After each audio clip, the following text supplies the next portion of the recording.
The second generation of the second era continues in earnest as the two-time defending Big East regular season champions get down to real business on a trip to Orlando for Thanksgiving. I'm Mark Gray, and the press is on right now.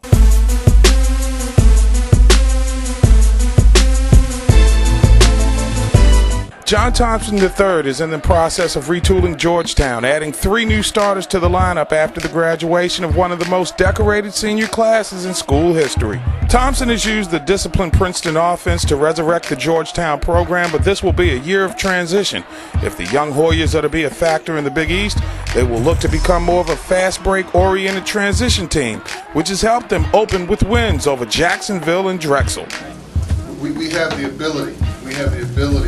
To get into the paint, to get into the rim, off of cuts, off of post-ups, off of penetration, off of passes, and so that is one thing that's one thing, a focal point for us. Let's get it into the paint. During the Old Spice Classic in Orlando, Thompson figures to get a better handle on where his young team and their 3-guard attack is in a tournament. Georgetown will play smaller this year with a 3-guard offense with sophomores Chris Wright and Austin Freeman entering the starting lineup, joining senior Jesse Sapp. Last year's top recruit in the nation, Greg Monroe, and junior forward DeJuan Summers will have to play big if the Hoyas are going to be a factor in the Big East. The Old Spice Classic is just one tough stop on a brutal preseason schedule that's designed to get the Hoyas ready for a brutally tough Big East. When you consider through the course of their weekend in Orlando, they will run into the likes of Wichita State, Oklahoma State, Michigan State, Gonzaga, perhaps even the game that people in these parts want to see, a showdown with Maryland.